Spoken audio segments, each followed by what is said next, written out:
All right, we apparently We are live. Sweet. Woo! Okay, well, hello everybody. Oh, feels good.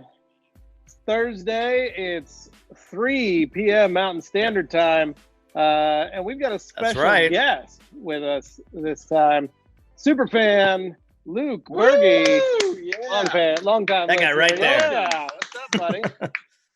Oh, welcome aboard, Luke. This should be fun. Thank you. Yeah. Well, Dane, you might regret that Good till the time end right of this, here. but we'll see once. Well, yeah, we will see, won't we? All right. Well, we've got a good little grouping of questions already coming in, so this is awesome. Nice. Well, I think the promotion today worked. So, yeah, why don't we dive right into it? What do you guys say? Just get right in them. Start rocking and rolling. Is that what you want to do, Dane? Yeah. Well, I'm gonna start this bad boy off. Todd up so there. We're gonna be starting from the top with Todd Baker. Says Creature and Edgeless 365, both the 7030, both dual pile, both edgeless split microfiber terry. I know there's a slight GSM difference. When and why would I choose one over the other? All right, so starting from the beginning, you are correct. They are both 7030 blend. And in terms of dual pile, right, we technically only call the Creature a dual pile. The 365 has, I would say, a ever so slightly longer pile on one side, but that is all because of how it is manufactured and how that towel is designed. So it's not meant or really advertised as a dual pile. While yes, I guess you could kind of look at it like that. The Creature is the one true dual pile of the two, and there is a GSM difference. And how we would look at this is the 365 is denser in terms of the actual weave, meaning it's a very tight weave, and it is very, I don't know how it's just dense. Whereas the Creature feels fluffier, right? It feels thicker, but it is how I say this. It's more dense. It's heavier, but really I think that extra GSM probably comes from the longer terry style weave on one side. So there's really no reason to choose one over the other. We typically like the feel of the 365, and the 365 generally has a lower defect rate and doesn't really have a linting, an ability to lint, whereas the Creature, if for some reason, if the edge wasn't ultrasonically cut right or anything like that, you may have a few stray pieces that would fall off the Creature. So we typically reach for the 365 just because we think it's a workhorse towel. It can go through hell and back and come back for more. But I'd say the Creature is a very close second in terms of a great all-purpose towel. All right, we got Mike Spina. Passing this one over to Levi. TRC fam, love the Pepsi fridge, Levi, but I said it last week, Coke is king. Oh man, Mike, that is a hard pill to swallow there, buddy. We all know that Diet Pepsi and PepsiCo products are actually the taster's choice of soda, with such fares as Mountain Dew, Diet Mountain Dew. We know Luke's a big fan of Mountain Dew. Yep. That he is. One of PepsiCo partners. Remember, one of the PepsiCo partners is our friends over at Bang. So, you know, I got all the features here ready to go. I even got the fridge, the new Pepsi fridge, fully stocked, loaded with some Diet Pepsi and some Diet Mountain Dew. So, well, Mike, I support you, Mike. I even got the Pennsylvania Cola Mountain guy. Dew. Oh, Pennsylvania Mountain Dew.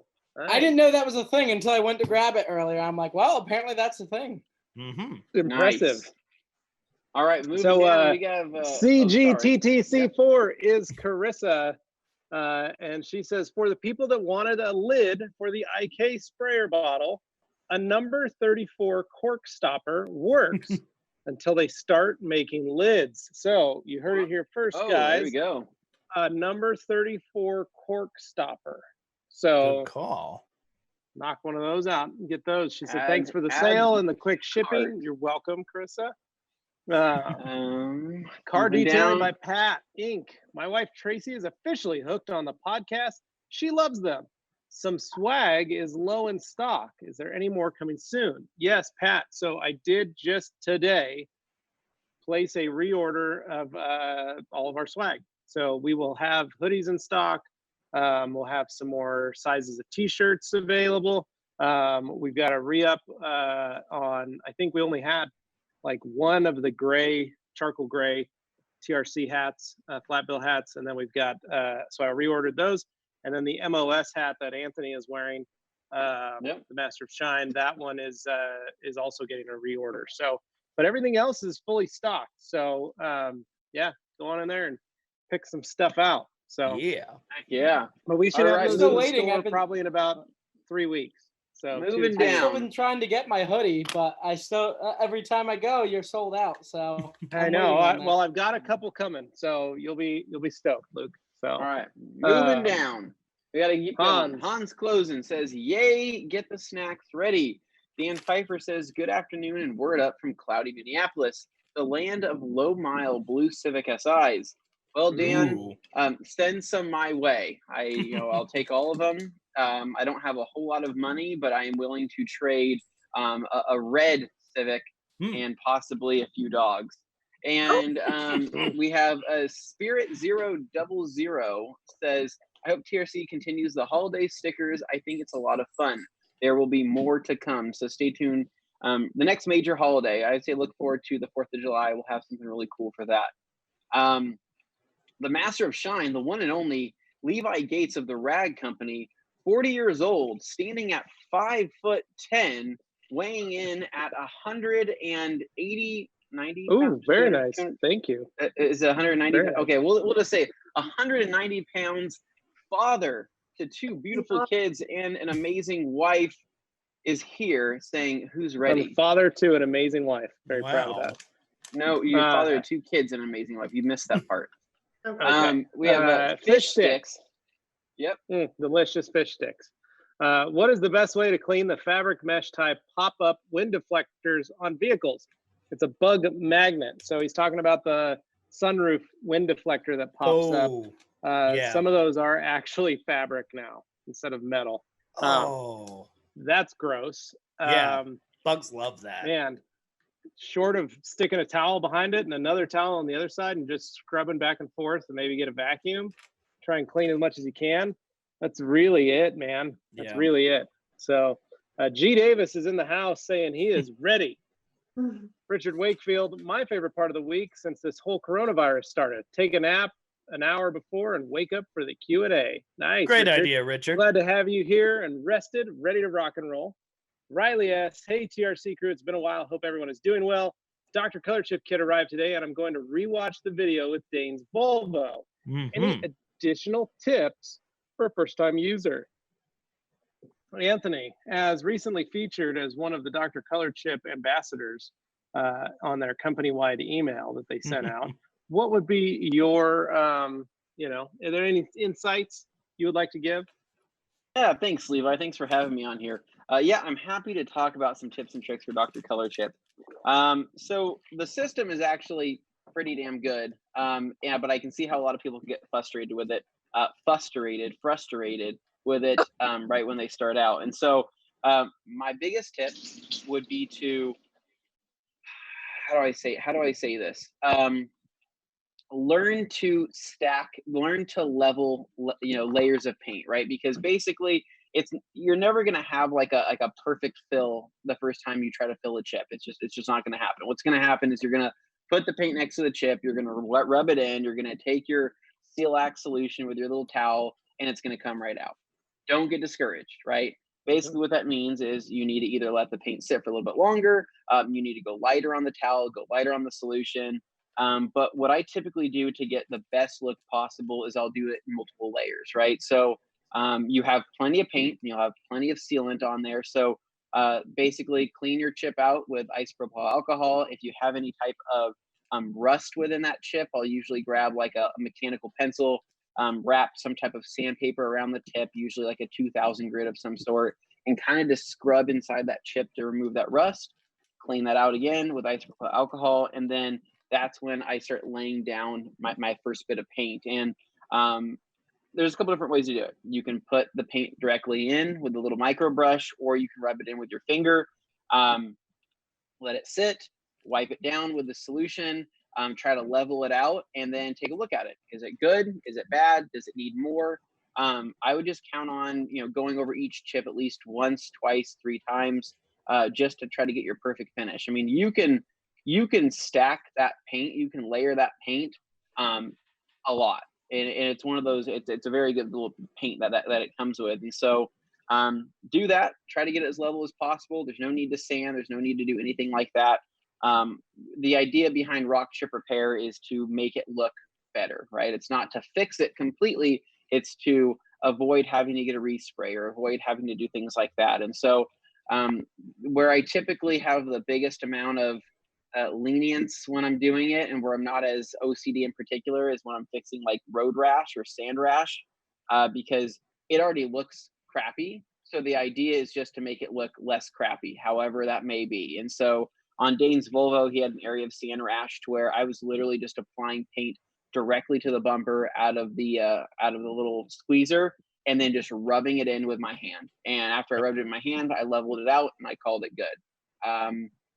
Just take your time. It's easy to get discouraged when you're doing it for the first 2, 3, 4 times, but after you get it down, you'll be pretty good at it, and it's a good little skill to have. And you can also make some money doing it on the side for sure. I like that. Like, it's all good stuff. Oh, someone's yelling. Where are we at here? Kia Possessor. That's right. What's the best tip Levi or Anthony can share with newbies about detailing cars? I'm going to include Morgan into this one, and Luke. Best tips for somebody who is just starting out. For me, don't take it. The problem I see is a lot of newbies get into it, and then they hyper focus into it, and then they get lost. Just work at your pace, get one step done, one step completed, and then work on figuring out the next step, then figure out working on the next step. So if you've never washed your car, don't worry about trying to figure out how to do a paint correction if you've never washed your car before. Learn to wash your car and get good at washing your car. If you've never applied wax, don't worry about a paint correction if you've never learned how to apply a wax. Apply a coat of wax. Build these little baby steps.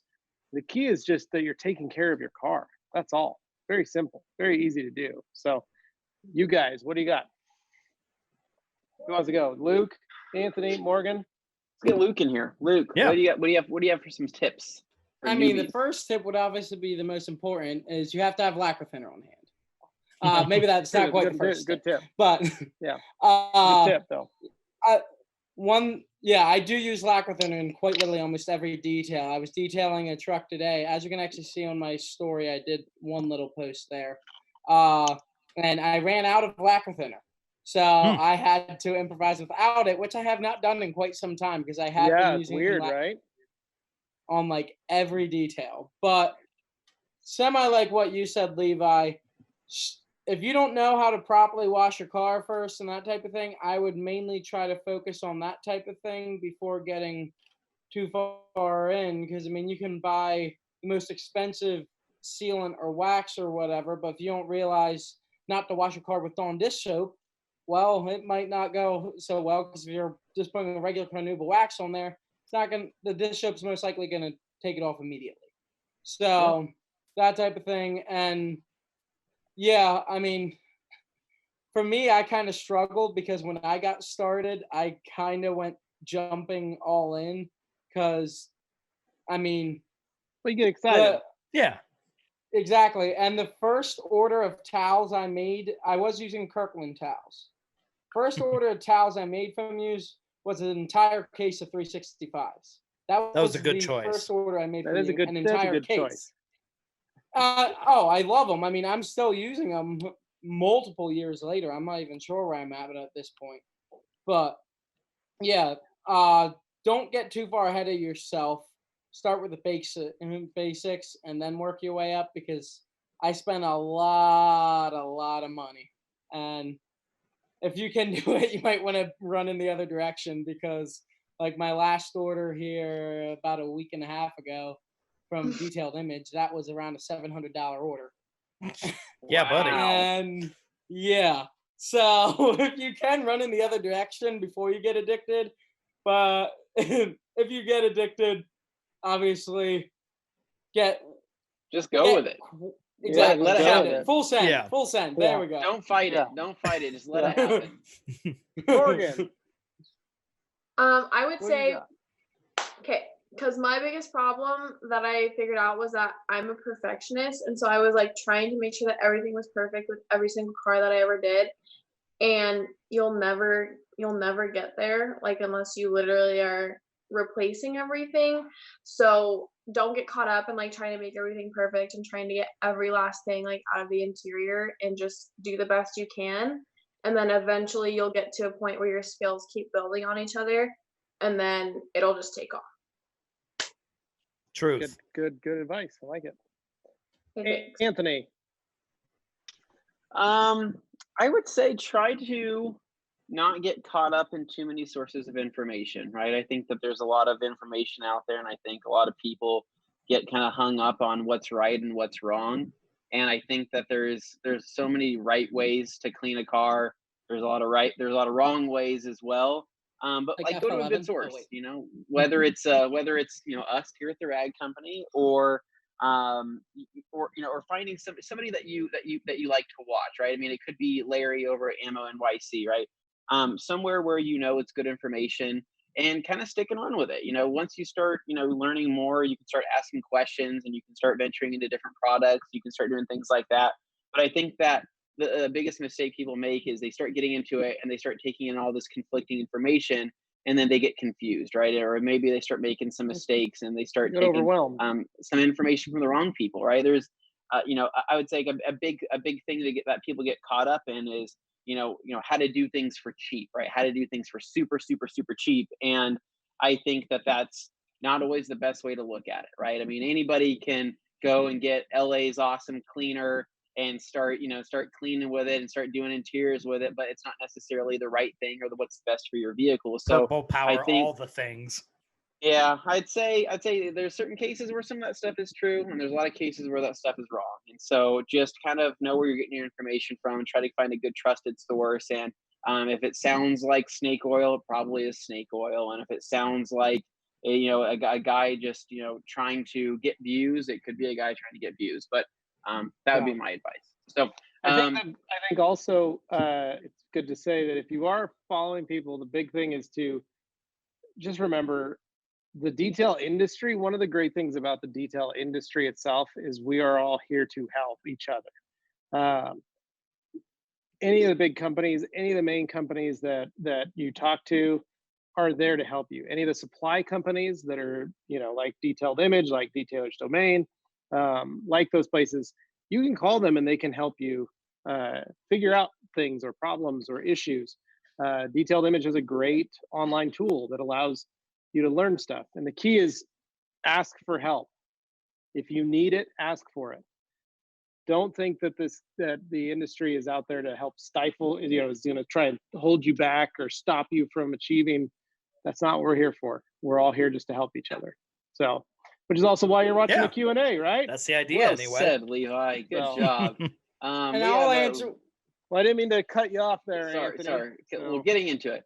Back at it, we have Richard Wakefield says, Riley S., I found that Anthony explained it really well in the video. I tried it on my Miata and it came out great. Perfect. I think I explained it pretty well in that video. I also think that I don't want to say that video wasn't rushed. It was a good video. I just think it was that the red is a very hard color because you kind of get lost in it, and it's kind of hard to focus on certain things. So like maybe next time we do a Dr. ColorChip video, it'll be on like a darker car, such as like black or something, so you can really see the difference. We have Master of Shine saying about to go live. We have Scoop Master says, hi all, differences in specific uses of closed loop or open loop microfiber, when, where, and why.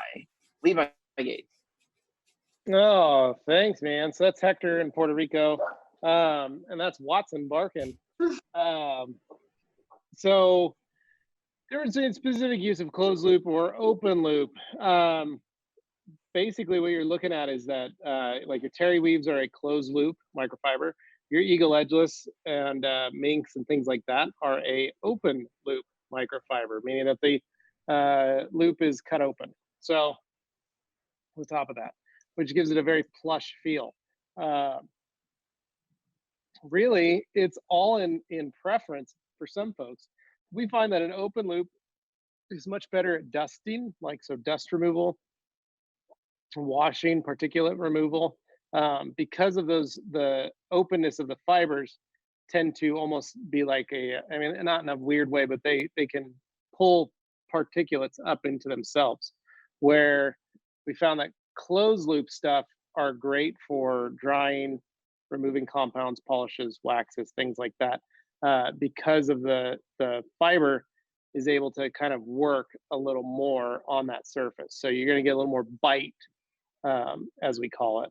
So, but that's kind of the short and narrow of that one. So, and you pretty much got it there. I was only going to say, basically, if you want like a nutshell version, you're going to use your open style towels usually as a last step towel or something along those lines. That's about it. Yep. Closed loop is just a tough, durable, like do it all kind of towels as a general rule. All right, moving down the line here, we've got Luke Berge. Thanks, Luke. Hey, y'all. Can't wait to see how many cars Dane bought this week. Well, none so far. So far, I have some different ideas that may not involve the lease or something. We'll see what happens, but I'm throwing out more Dane car ideas out there that may be a little more suited to my personality. We'll see what happens. I'm still waiting for you to get that 12 valve Cummins, Dane. We talked about that already. I'm still waiting for that. Oh, that'd be nasty. I mean, the Cummins are my favorite diesel, but yeah. Dane rolling in, just rolling some coal. Stop. Please stop. Think if he had the stack. No. Think if he had the big stack out the bed. I'm thinking along the lines of a higher trim used Ford Flex EcoBoost or something along those lines. Please stop. Don't know. I love the Flex. Box on wheels, 370 horsepower. Yeah, that could be fun. Well, but I can picture Dane pulling up the. He's so pumped for today's live. I can picture Dane pulling up the ride company there with like a 12 valve Cummins. We're talking lifted probably a good 12 inches. He needs a step ladder to get in and out of it. So he goes to get out, just throw the step ladder. Yeah, man, I'm not that tall. Seat. That wouldn't work. Moving on. Richard Wakefield. Oh, yeah. So we got All Day Anthony saying so pumped for today's live. Wow. Must be nice to be that guy. Yeah, it's great that he watches. I love that he watches. So Richard down here is saying, I'm waiting for news about the new TRC taco. Well, there might be. There might not be. Who knows? It's a delicious taco. Yeah. G. Davis says, bite me. Now, here's Fisher. Scoop Master, Hector back at it, says, if taping is required, which one would you prefer? Which one do you prefer and why? For tape? So I like, honestly, the Kamikaze yellow tape is pretty awesome. After that, I just don't like tape. I just don't like using tape. I don't tape. It's just me, man. So... Yeah, we try to avoid the tape. We try to avoid the tape. Not really. I've been spoiled by compounds and polishes that don't stain trim, and I can't go back. Yeah, it's hard to. Philip Van Boeven. Hello, all. What is each of your favorite rinseless drying towel? I'm using a double twistress, and it seems a touch heavy and doesn't clean around the trim, edge of glass, and panel gaps well. Just for drying, but you're saying it doesn't clean around the trim, edge of glass, and panel gaps well. Are you the rinseless? The border. Go ahead. He's using it as a drying towel. It says favorite rinseless drying towel. I'm using the double twistress. It seems a touch. This is not that complicated. Basically, what it comes down to, disregard the rinseless part. He's just saying that for drying, right? So so what he's saying is drying. He's not able to clean the car. Yes, so he's not able to get into the recessed areas like he would like to. So if that's the case, that's going to be pretty similar with both the double twistress, the twist and shout, the dry me a river. All those are going to be pretty shorter piles. So I would maybe switch to something like the Pluffle or even our latest and greatest liquid air towel, which does have a longer loop to be able to get into those areas. And so I would try those. I think that between the Pluffle and the Liquidator, I think you're going to get into all the cracks and crevices in and outside of your car. Riley S says, what's up, Luke? And then Hans Closen says, oh snap, now he's real famous. He's a 2-time guest of the Rag Company. He is. Richard Wakefield says, whoa, the foamer of O&R and destroyer of traffic film himself, Luke Berge. Wow. I know. The only guy that's ever foamed O&R. Pretty crazy. Hey, I actually did do that on Instagram Live. We believe you, Luke. We're not denying it. That's more like it. Yeah, that's more like it. It's not right. Philip Van Boeven says it's still a fantastic towel, the double twistress. Jeff C, can crystal sealant be applied over black plastic trim that has been treated with solution finish? How would you remove it if you wanted to reapply or ceramic coat instead of the future? Jeff, I don't have the answer to that, but it is a sealant. I have the answer. I have it. What would you do? So what I would do, I would use lacquer thinner. First, I'll put all over my body. No. Sorry. I would say don't do that. Wrong thing. Don't okay, do that. So if crystal sealant has been applied, which it can be applied to over your trim, right?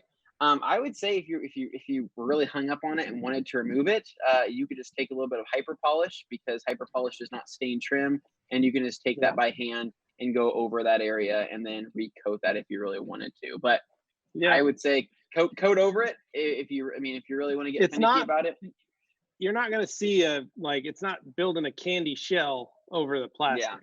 Yeah. So it's going to be absorbed in the plastic, and because it's designed to bond with clear coat, it's not going to last nearly as long on the plastic. So you may not have an issue coating over the top of it, in a few months or 6 months or whatever. So not really worried about that. So Vigor Auto Detailing, what the heck? He's not even a Grand Ambassador. He's just salty. Best part was I was actually texting Joe literally up until about 2 minutes before this started, and I didn't even tell him. So see, sorry, Joe. He's just salty because I kicked him out of the TRC Q&A Hall of Fame. That's where the issue is. Hey, I don't know if you saw what he said there. You can't be in there and say some of the things he said. I mean, we have an ongoing point system. We're always evaluating. Things can change. Rankings are always up for adjustment. Oh man. No, agreed. That is the thing. If you're not participating well and you're saying blasphemous items, I'm sorry. That's just how things go. So and then we got Davis says, who's the DJ with the classy mustache? It's great. And PJ Gravely says, does ceramic coating shine better than a sealant than a wax? If so, which ceramic coating best, which doesn't require wet sanding? So you don't have to wet sand anything to apply ceramic coating, but if you're talking about just removal, I would say most ceramic coatings can be removed with a heavy compound and either a microfiber pad or a wool pad. Not all of them require wet sanding.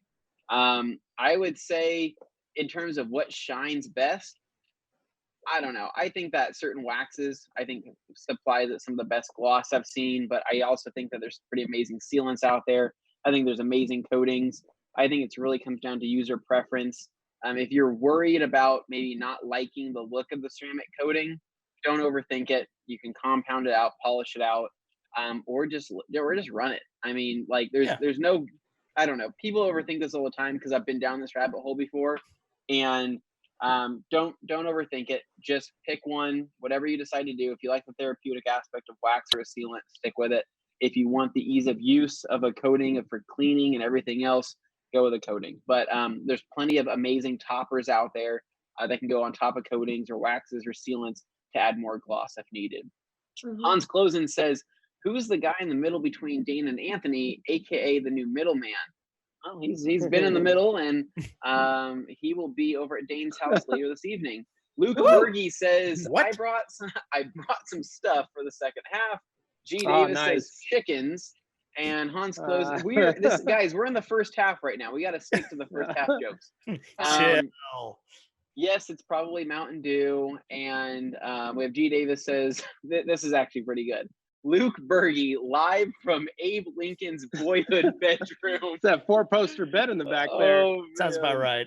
I think it's the mahogany in the background that gave that away. Anthony, you need to be on. Oh, there we go. I bounced out of top chat. I'm on for some reason. We're on RC now. Well, I'll just read it. Okay. Would it help with drying if you put car wash soap in a bucket to wash, but you add a bit of O&R with it, so you still have the O&R lubrication? So here's the deal. Don't do it. Here's the deal. We're not saying that you can't do it, right? But basically O&R will kill suds, right? It's counteractive to the surfactants that are in and the foaming agents that are in soap. My biggest issue is here. I was just going to show you guys. It's a little science experiment. So like these big sodas that, if you go to a fountain and it builds up the foam, or you're pouring a beer, or you're pouring a soda into your cup and the foam starts to rise. And I don't know if we've all done this where we've wiped our face, or you just stick your finger in it and it kills the foam, right? Like, have you ever seen that where your friend goes over and just sticks their finger in your drink to be a jerk and foam dissipates? It collapses the foam structure. O&R does the exact same thing in a bucket of soapy water. So if you pour O&R in there, it's just going to completely dissolve the foam that it creates. So you lose that because the O&R polymers are much stronger. At which point you should just be using a rinseless wash like O&R by itself. Yep. I tried it once and it turned my entire bucket to just a slimy mess. It was not a pleasant experience at all. It's a little bit of cats and dogs fighting there. Yeah. Morgan, you want to take these next ones? Of course I do. So the Bearded Hunter says, afternoon, everyone. Luke, glad to see you on the channel. No better way to kick off Friday Eve than with a good old TRC live stream. Love it. Friday evening. Friday Eve. Friday Eve. Day before Friday. Yeah. Oh. Okay, I'm a retard. It's okay. Has any ETA on when some of the Optimum products will be back in stock?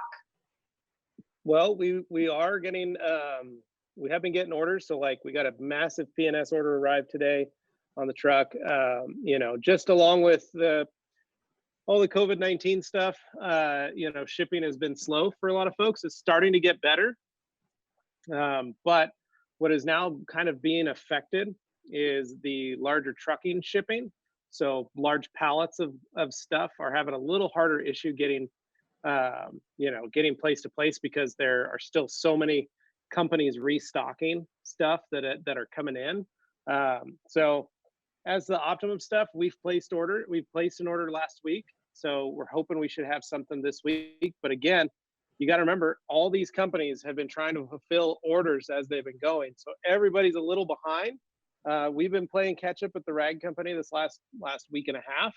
The team, we have every morning been basically packaging Bead Maker and Brake Buster to send to Amazon for fulfillment by Amazon. So myself, Dane, Anthony, Morgan, we've all been bagging and tagging, as we've been calling it, and getting these products out so that they can get sent when people buy them on Amazon. Gallons of Bead Maker, gallons of Brake Buster. Same thing. It's just it's all hands on deck. So all the companies are all hands on deck, including Optimum. I know they've been struggling, just same thing. They've got a limited workforce, and they're just trying to get a lot of stuff done. So they've let us know that they're working on it. So we should have an order hopefully the next week or so. But yeah, no, I noticed the shelves the other day. We are very low on some Optimum stuff. So hopefully within the next week, Jeff. All right, Morgan. So G. Davis says we need a Master of Shine line of shirts and other apparel.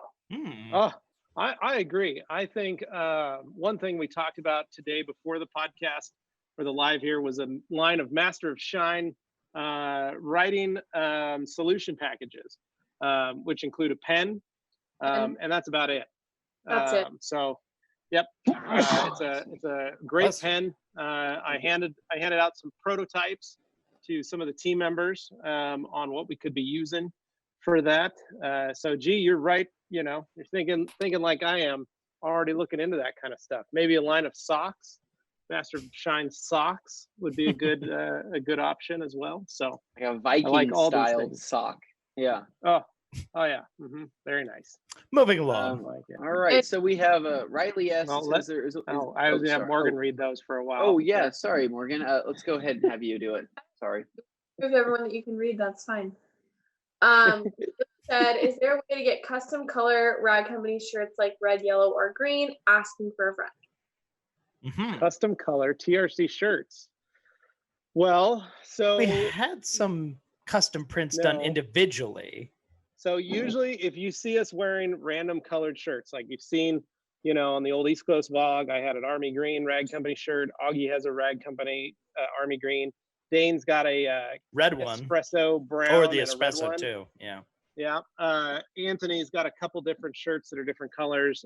We've got, you know, Next Day Nate has some of his Carhartt shirts that he loves so much. He has them logoed up. Morgan has a. Go ahead, Morgan. I can hear you. No, I was just saying collaborations with Carhartt.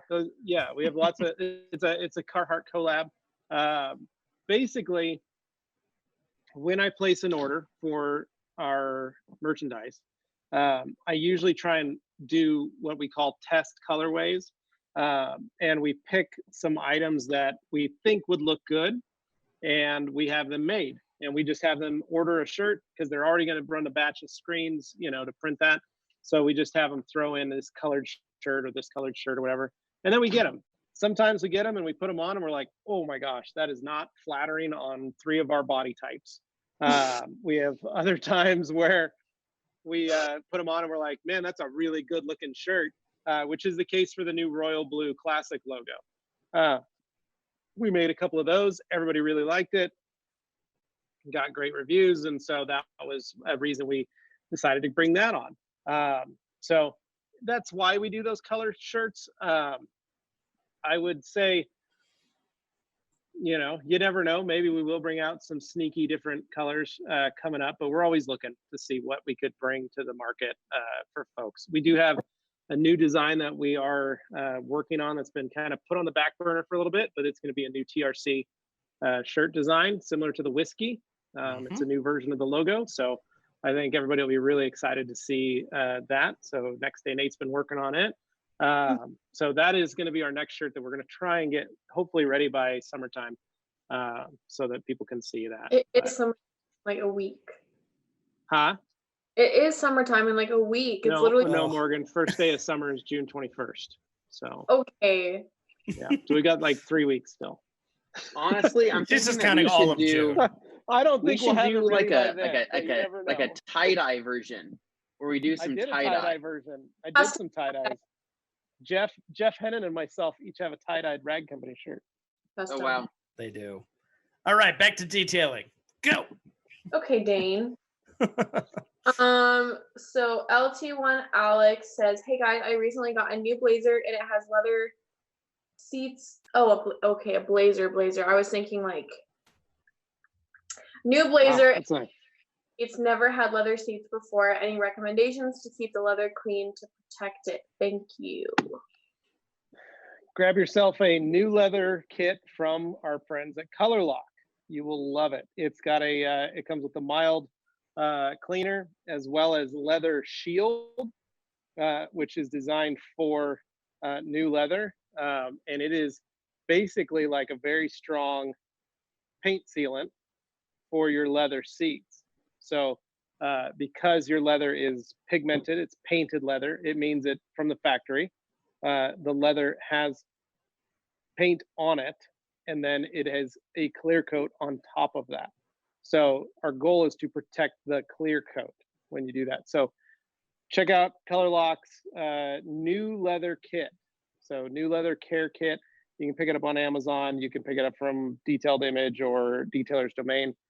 We will be, for you guys wondering, we are going to be carrying a new ColorLock kit or kits, but that is still a little ways away. We basically put in the order and it's got to come over from Germany. So stay tuned. It's going to be a lot of fun. So our friends and Lars and Ram at ColorLock, we've been working on building some really neat stuff for you folks. So we'll purchase them now. But LT Alex, I recommend that. All right. RC says, can you go through the process of deep cleaning carpet, wheel well liner? Those suck. Having a hard time on my tree to proper clean them so I can coat them with fabric coat. Good on you for wanting to do that. I do not recommend it to anybody else because it is an absolute pain in the butt. So I think that was a hawk that just went. Sounded like an eagle. Was that actual? That was real, kind of amazing. Yeah, was that real? That was a real. Yeah, I have. So there's a peregrine falcon that roosts in a tree a little ways away from our house, and he just circles our house all the time. And one day he actually crashed into it. He flew right into our window. But yeah, he's my corgi Watson is out there limping around in the grass. So I hope he's not being stalked by. I was gonna say small dogs, man. Small dogs are. He's bigger than the bird, but I remember when that bird hit. Yeah, RC, man, that is a short of jacking the car up, using your nut busting torque from one of Anthony's torque wrenches. That is really, get those wheels off, clean those fender wells out, get them really dry. You're probably gonna have to let them dry overnight. Then coat the inside with your fabric coating, brush it in, then do another layer, brush it in, and then do another layer. And I usually alternate my pattern on how I'm brushing. So side to side, up and down for every coat, just to make sure you get as much of that coating inside the fabric as possible. It's not going to prevent dirt and stuff getting trapped in there. It's still going to get trapped in there because it's such a big weave. But it'll provide some hydrophobic properties and stuff like that. So, but it's, remember, hydrophobics are only designed to prevent for a certain length of time. Not yet. Yep. So, that's where we're at. Love it. Okay, Willie Wallace says, hi guys, is a first rotation good enough to make me stop using my classic DA15? It depends on your preferences, man. It's really, it's a personal choice for anybody's use of tool. I mean, Levi and Anthony could speak to it, but really it does come down to what you actually prefer in terms of, like, if you want a machine to feel like it's fighting you a little bit, or just like figuring out new technique, because there is a difference in the way you handle them. Like Anthony there, you could speak a little more to that. Yeah. So here's the deal. My chat went wonky and I heard you, but I'm trying to find, okay, here we go. Sorry, found it. Okay. I don't know, man. Like, so that's the thing. Like, I've used the Rupes force rotation. I've used the Flex force rotation, and it's one of those things where maybe if it was the first polisher I've ever used, it would feel a little bit more natural to me. But the thing is that you always feel like you're kind of, like it's kind of fighting you, and that it mainly for the fact that it grips. It tends to kind of, it grabs onto the paint and kind of grips onto it. So no matter what, you're never going to have like that single hand, smooth action unless you have a ton of lubrication on the pad. So I think that it's a good tool. I think that if you already have a 15 millimeter DA, though, I don't think you need it. And the way we see it is that a lot of the guys that love using force rotation, Rennie Doyle, the whole Detail Mafia, all those guys, that's what they use, and that's all they use. A lot of those guys don't actually have DAs. They truly believe in the Flex 3401, and that's fantastic. And if that's the case, then stick with it. But if you've already come from a DA and you're getting killer results, a force rotation isn't necessarily going to make you faster. I remember it was actually at one of the expos we were at. I think it was at the Mobile Tech Expo, and somebody was doing a demo of the 3401 and showing the cutting ability with this particular compound. And in this big group of people, right? Everybody's watching him. He's doing this cut. It looks like it's cutting out really, really well. He wipes it with the towel and he's like, there you go. We're ready to move on, right? And I'm looking at it under the particular angle that I'm at, and I'm like, oh, I see holograms from the force rotation, right? That aren't coming out, and it's not leftover product. So I'm sitting there like, well, not really. You're not done, in my opinion. But if you had a dual action, you wouldn't have had that issue. So anyway, I agree. Rectandle says, sup guys, how can you tell if your clay towel is no longer good?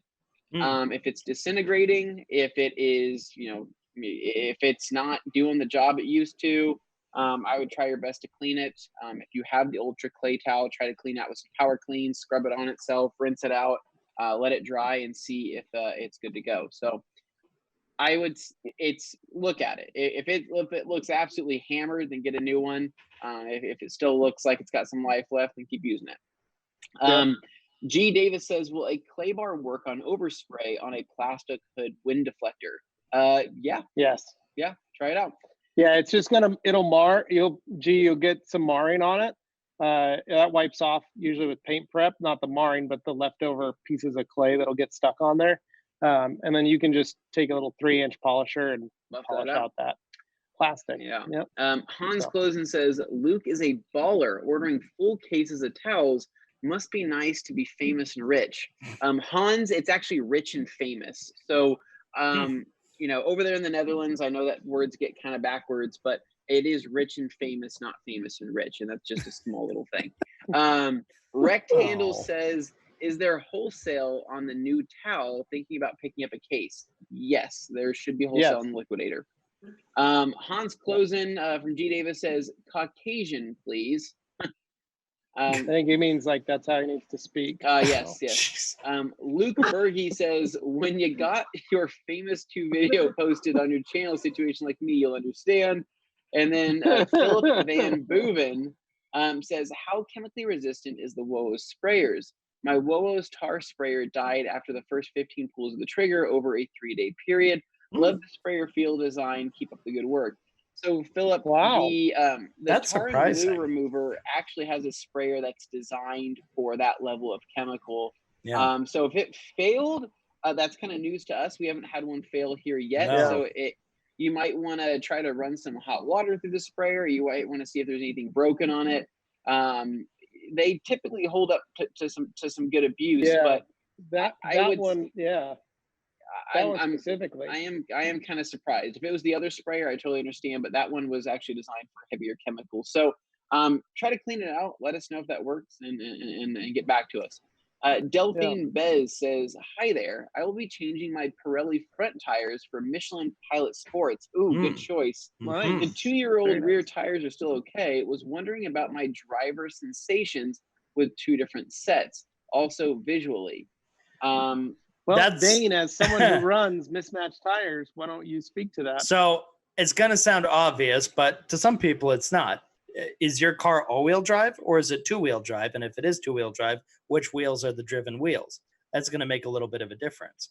But having 2 different sets, if you're staggered, so to speak, if you have a rear-wheel drive car that has bigger, tires in the back, okay, fine. That's what I do with the Jag, and it is different. But the rear tires on my car were still fine. I just needed to replace the front ones. So when I did, I got, Continental, really good sports there. And I'm really happy with them, but it's not too bad. There is a little difference in the grip up front. Well, I think when you get the Connies for the rear, you'll love them. Oh yeah, no doubt. I've got that same tire on all 4 tires on all 4 corners of my Camry.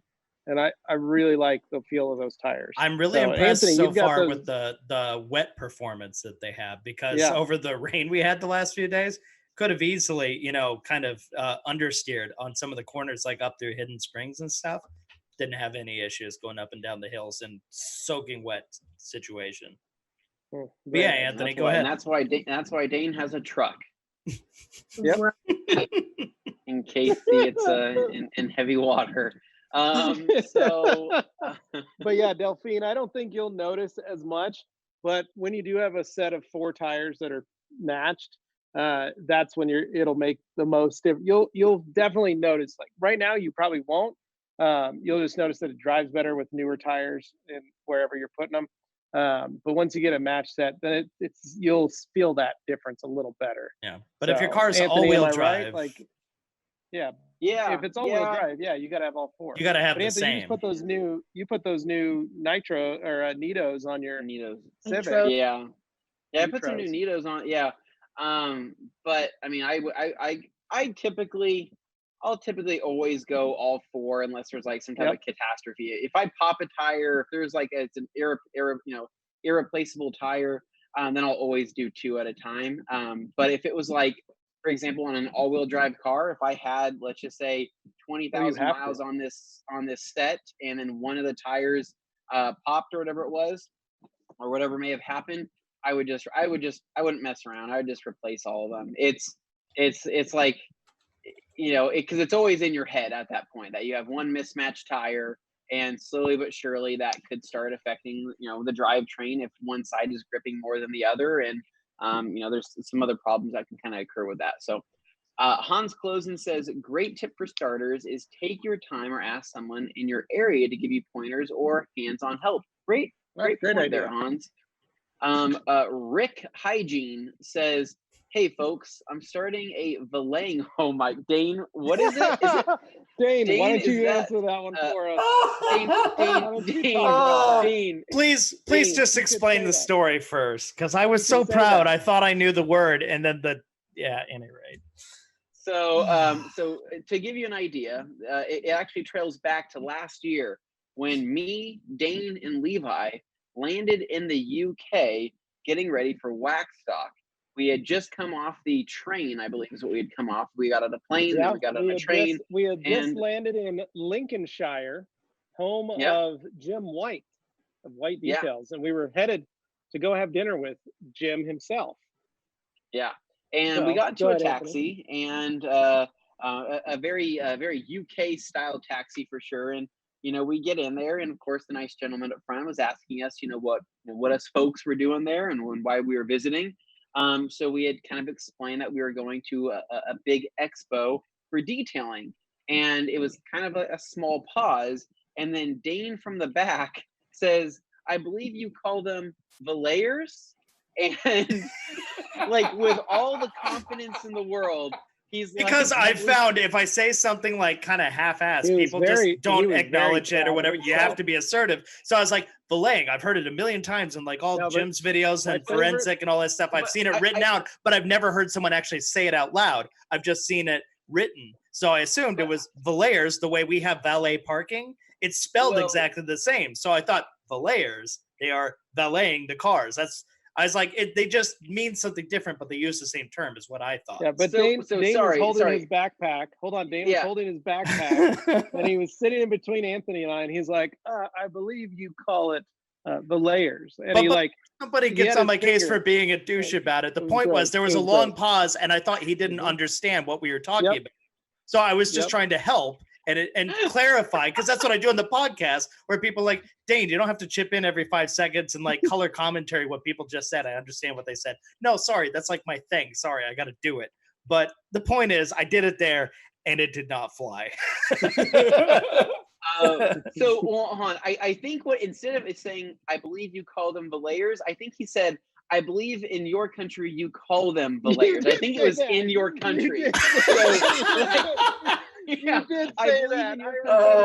You call them valeters, and so I'm like, your country.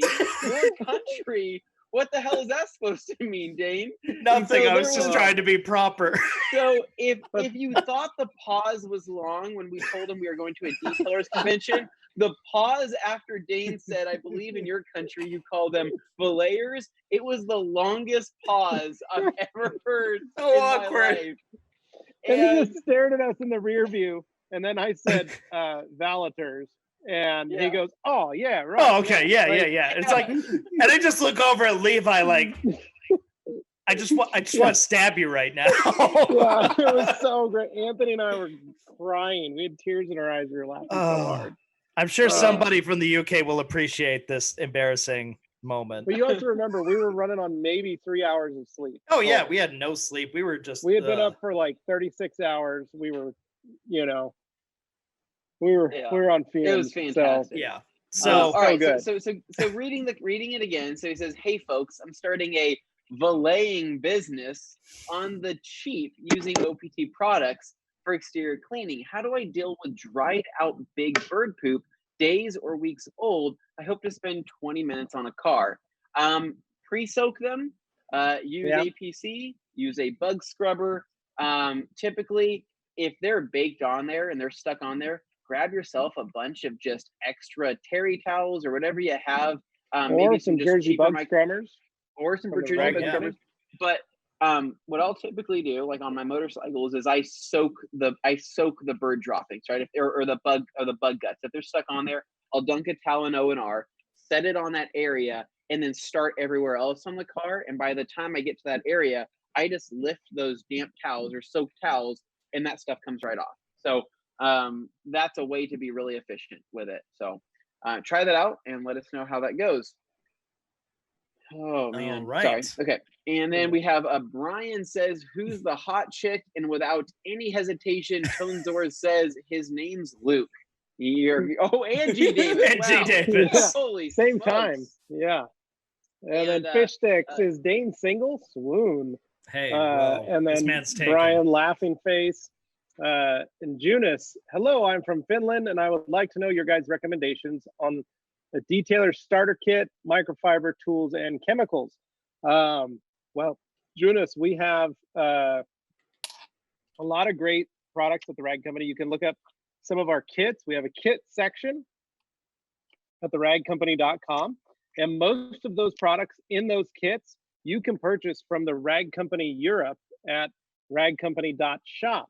And check out the boys there in the Netherlands. They'll be able to take care of you on that stuff. But if you want to get a list of that stuff, we've got an interior cleaning kit. We've got carpet, upholstery, tires, and wheel kits. We have a bunch of kits available, as well as some of our towel kits. So our gold kit, for example, is a really good towel kit to get started on. So that way you can get it, kind of play with some of the towels and use them, and you get a good setup. So check that out.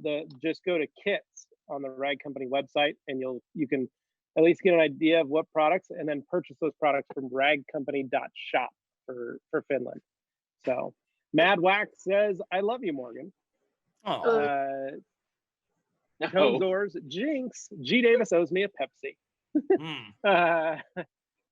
Hans Closen says, "At Brian, that's my little sister, so behave." Then he flexes his muscles. It's very nice of you, Hans. Aaron's so-called life says, "What does a Valetine mean?" Well, we kind of just explained. Well, a valeter is just like Dane is not wrong when he said, like, we use the term valeting or valeting. That is usually a assistant or a helper. In the UK, a valeter is similar to like a butler. It's more of a personal assistant, and they've kind of slang termed the valeting to include car washing.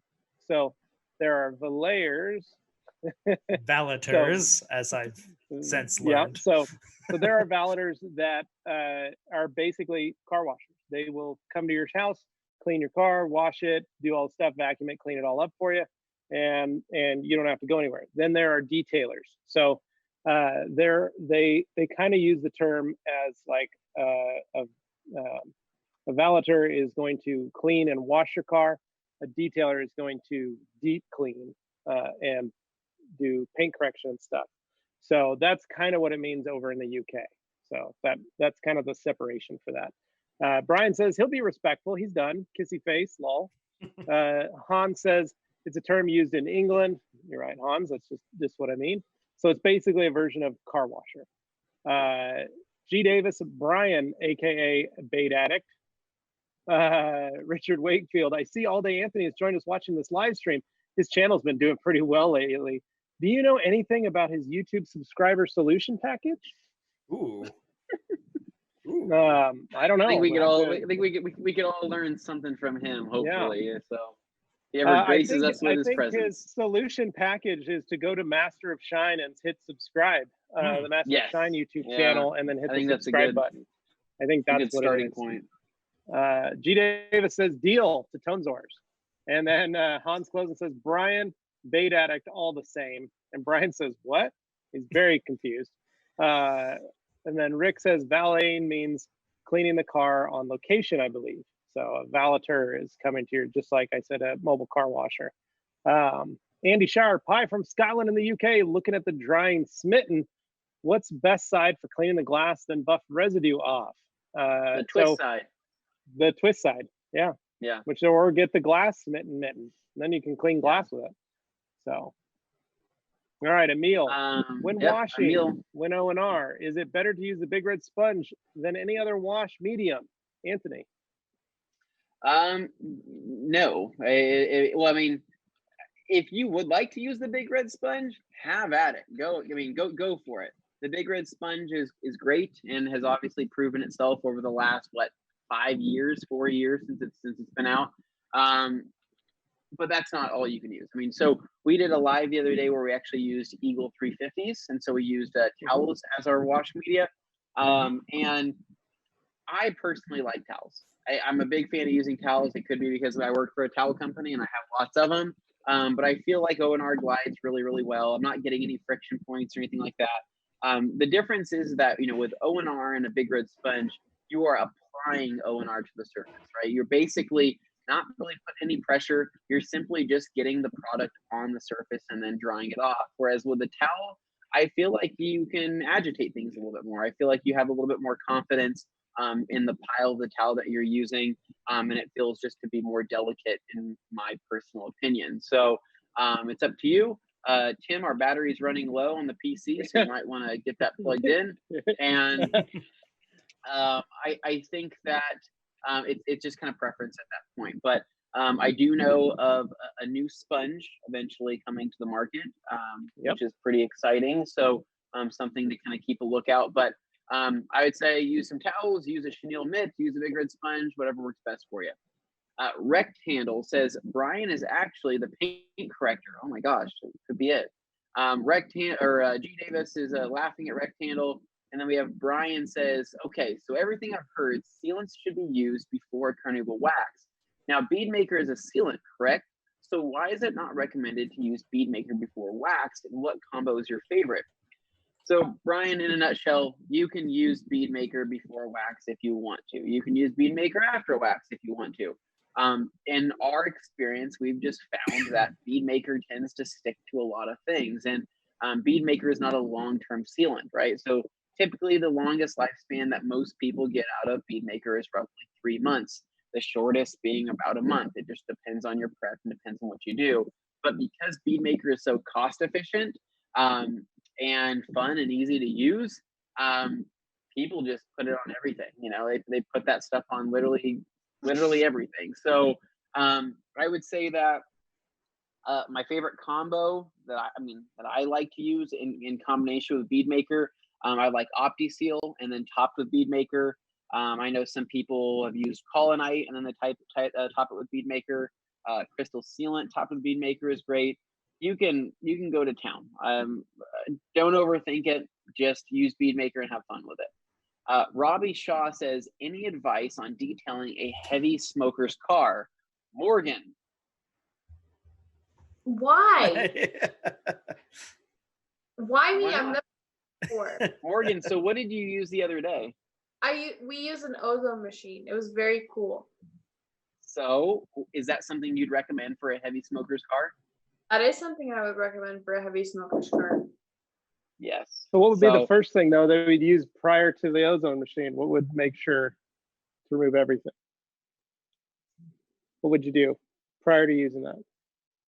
Just regular, use, I don't know, diluted power clean and 365s to wipe everything down. I feel like the worst thing is probably like the windows, like all the gross stuff on the windows and the headliner. Yeah, and the headliner. I can see that. Yeah. Yep. Yeah. So smoke hides in the fabrics. So clean the fabrics really well prior, so you can get as much of the tar residue off of all those fabrics. And then you're right, Morgan. Then throw that ozone machine in there and cycle it through the air ducts. And then also, if your car has a cabin filter, replace the cabin filter too. Yes. That is the number one thing a lot of people don't do is they'll clean the interior, they'll ozone it, and then they won't replace the cabin filter, and they'll be like, man, this thing still smells. So if a car hasn't had its cabin filter replaced, replace it. Yeah. Because again, it's a fabric and it's a fiber, and it's gonna trap stuff in it. So also one thing that I've noticed is the scent can kind of get stuck inside the vents. And one thing that works phenomenal is Phil has that details domain there. I believe it's Kilma Vent Cleaner. The pro stuff. You do spray it down in all the vents and buy the evaporator core, but I like my buddy's truck. He has a 2011. I went through everything. I scrubbed every square inch of that truck. I even took out the seats. Every square inch of that truck was scrubbed. I did the headliner because he bought it from a smoker. I replaced all the cabin air filter. I ran the ozone through. I could not. There was still that element in there, but once I hit it up with that Kilma vent cleaner, that took away the rest of the odor. So if you are running into situations like that, I do personally recommend that also. Like it. Good stuff. Very good. Okay, so moving down here, we have Brian says, okay, so after every, Ryan, sorry, so moving down. Jeeper 1378 says, first time applying a heavy first coat of Bead Maker, only used when drying until now. Following your advice, the car was left indoors all night to properly cure. Dust, pollen reduced a ton. Thank you. Very good. Yeah, the key is letting it cure. Fish Sticks says, get the ColorLox leather and textile cleaning brush with the kit. It's amazing. That's a very good combination. With that kit, it comes with the brush. So G Davis says, how about some Hans clothes and merch, Stroopwafel scented hot pants, and the matching beret? Wow, that would. So G, I can't wait for you to meet Hans in person one day, because I like the way Hans dresses. I think like he's outfitted and he is ready for any situation. So I love like cargo joggers. Hans loves cargo pants, right? So he has probably 50 to 60 different pockets on his pants. He doesn't have that many pockets on his pants. And he has I think you were drunk that night. Nope, I wasn't. And so he has a lot of patches all over his shirt, his jackets. Just a couple patches, just a few. Well, and then he actually, so he has a dragon tattoo. We have more patches. He has a dragon tattoo going all the way down his right arm, and he kind of gives me that Dolph Lundgren. Yes. He is built. Yep, he's strong like Dolph Lundgren. Built crossed with a punk rocker, like that kind of an Adonis. Some would say. There you go. Yeah. So we have Fish Stick says, G Davis, thanks. Mountain Dew Zero is sold out everywhere here. Dang it. Joseph Mountain Rodriguez. Dew's still a way to go. Just regular. Yeah. Actually, Mountain Dew Throwback's way better. Just saying. Yeah, it is filled with sugar and it will destroy your teeth, Luke. You need to eventually stop. Joseph Rodriguez says, is it possible to get scratches off of my windshield? Recently got it tinted. Not really. Not really. So, yeah, it depends on how deep they are. If they're very light, very easy, very, very faint, yes. If they're actually gouges in the glass, no. So old glass back in the old days, so prior to the 80s with the advent of, realistically, like late 60s, so prior to the advent of safety glass, you could polish glass and you could sand it and you could do a bunch of stuff. Nowadays, safety glass has a laminate over it. And once that laminate is cut or compromised, you can't polish that back out because there's still laminate on top of it. So you can try it. They make glass polishes. There's a lot of glass polishes, but a lot of those are just to clear up and fill some of the small pores in the glass. They're designed to kind of hopefully clear all that out. So bigger scratches and stuff doesn't work. I used to have employees who would, it'd be wintertime, and I'm used to make all my guys carry a little scraper that would fit in their pocket. And I'd buy a bunch of these scrapers when I find them. They're very small. They're like this big. They could just keep it in their pocket. It wouldn't hurt the car because it could slide in, and then they could scrape the glass. Because I had a couple employees who would go pick up a car from a dealership, and they would take the license plate and scrape the front windshield. And then we would wash it. You'd see all the scratches, and they go, "Oh, I'll buff that out." And I'd say, "No. We have to pay to replace that glass, and that is the cost of the detail."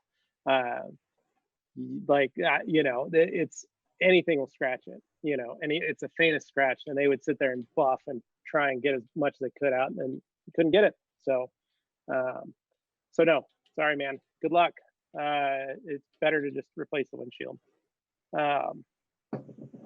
We got Richard Wakefield said something horrible. Oh, yeah. Then Fish Sticks. Federal makes great summer tires for the money. I had the Evo ST1s and they were great. Give them a try. I used to have some of those. What about those Firehawk Indy 500s? Those are good too. Humberto Roche Garcia. I have a Grios G6 and my cousin purchased the Harbor Freight DA and I helped him remove the lube and put a good one. Nice. I'm also wondering when will the companies put good lube? I don't know, man. That's one of the mods you can do, is it quiets the machine down a lot, is to lubricate the bearings properly with a better lubricant. So yeah, I don't know. Richard Wakefield says, can't agree more about the Conti's, Dane. I have the Continental ECS on the Miata, and I'm that's what I have too, the Extreme Contact Sports. Very impressed with their wet performance. I've done full track session in pouring rain, and they did great. Yeah. Andy White, hey Luke, my Volvo's quick detailer finally arrived today, plus all my rag company goodies. Woo! Woo. I've been after him for a while to try that. He jumps in on almost all my live streams on Instagram, and I've been after him for a while to try it. So I'm glad you finally tried it. Good work, man. All right, moving down here, we have Hans goes and says, G. Davis, the world is already in a strange mode. Those ideas will stop the world spinning. G. Davis agreed. And then Brian Fontes says, is your storefront going to be open on Monday or this weekend? Long story short, I just got my friend on board with detailing his own car, a 2018 white Civic Type R, and needs some products. Well, Brian, our store is still going to be closed. However, you can place your order online and choose an in-store pickup in the notes section, and we will refund you on shipping if your order is under $59. So just let us know. Hopefully the store will be open here in the next couple months. But the store, just so you know, the store is going to be open on Saturday. Is it? Okay. We are open. No, but we are open for in-store pickup on Saturday. Okay. They're always open. Okay. I think there's confusion here. The front door will not be open and accessible for customers to walk in through. That's what he's asking. Yeah. So the store will be open in the sense that orders can be placed. And the business will be open. Yes. Yeah, the business will be open, and you can do an in-store pickup on Saturday. Yeah. You can also do an in-store pickup on Monday, because we will have employees there on Monday for Memorial Day working. So yes, if you need to stop by over the weekend, but you do have to place your order online and select in-store pickup. Yeah. All right. Details Auto Spa says, thanks for the Men 15 disco and for shipping already. Oh, looks like the discount code is out there already. Yikes. Would be a shame if everybody saw that. Launched at 10 a.m. Oh, man. Yeah. So 15% off all weekend. All weekend. Weird. Aaron's says UK call their chip-like Lays crisps and car trunk the boot and gas petrol. You learn new language every day. That is very true. Right. We have now entered the fun half. And so G. Davis says, noting Anthony's unique attire for today's show, are you leaving early for your Saved by the Bell Boise High audition? Woo! Oh, so great. That is hilarious. Put that hood on. There you go. Yeah. Yoshi, just curious, how many wives does Morgan have? Morgan, you've been posting all those pictures of your women, your girls, on the stories. Yeah. On your page. So he's wondering how many wives you have. Unlimited. I have whoever I want. There you go. Goes on forever. Richard Wakefield, heck yay. Heck yeah, my rag company order just arrived. Finally got gallons of Bead Maker, Brake Buster, and Express interior cleaner. Nice. Enjoy. Looks like you know what you're doing this weekend. Yeah. Dan Piper says, OMG, your battery's low. And then Sam says, I thought the low battery was mine, said Sam. Riley said, me too. Vigor says, as kings of microfiber, what say you about Larry's way of washing cars with microfiber towels instead of using a wash mitt? Larry can wash however he wants. There's no wrong way to skin a cat. Unless you light it on fire. Right? Yeah. Oh my. Really light. Well, you are skinning it though. Oh, Luke. So, Luke, I didn't need that confirmation. That's not good. Talk about derailing it in seconds. All right, Krista says, I agree, towels with O&R. And then Haas Closen says, plug it in could be what she said. Thanks, you're telling me. Aaron says, battery is low. My battery's getting low and getting dark. And then Yoshi says, oh, no. What is everyone's favorite flavor of cake? Ooh, this is a good one. Oh, man, Yoshi. So for me, we call it the BT cake. It's a Betty Tanner cake. It's a chocolate cake with chocolate frosting, and it's 100% scratch made. So There's sifting of the flour, there's boiling of some of the products to mix them together. It's a delicious cake. However, the cake that we picked up for Augie's birthday, the rainbow cake that was vanilla flavored, was really good and gorgeous. Absolutely love that cake, to the point that I'm like kind of secretly thinking I should go pick one up this weekend just for myself and the family, because it was good. What do you guys say? Morgan. I said chocolate. All right.